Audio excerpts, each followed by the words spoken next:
अभी हाल ही में जावेद साहब और मुफ्ती साहब के बीच में एक बहस हुई थी, जिसमें उन्होंने एक सवाल पूछा था, जिसका जवाब मैं इस वीडियो के आखिरी में दूंगा।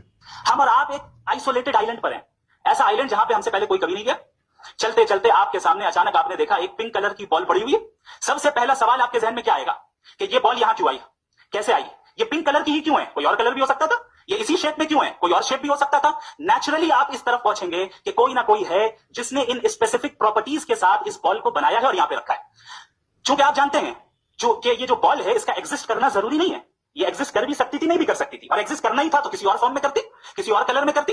अब आप इस बॉल को एक्सपैंड करते चले जाएं, एक्सपैंड करते चले जाएं, एक्सपैंड करते चले जाएं, यहां तक कि ये बॉल यूनिवर्स के साइज की हो जाए। बताइए कि क्या साइज साइज के बढ़ जाने से सवाल बदल जाएगा? अभी भी सवाल रहेगा, ये यूनिवर्स कहां से आया, इन स्पेसिफिक प्रॉपर्टीज के साथ कहां से आया, क्यों आया, किसने बनाया, ये सवाल उस वक्त भी वैलिड रहेगा। मुफ्ती साहब का पिंक बॉल वाला आर्गूमेंट सुनने में बहुत सही लगता है कि अगर एक छोटी सी बॉल को किसी ने बनाया है तो इतने बड़े यूनिवर्स को भी किसी ने बनाया होगा। लेकिन यह एक लॉजिकल गलती है। इसे कहते हैं फॉल्स इक्विवेलेंस, मतलब दो बिल्कुल ऐसी चीज़ों की गलत तुलना। देखिए, जब हम प्लास्टिक को की बॉल देखते हैं तो हम क्यों कहते हैं कि इसे किसी ने बनाया है?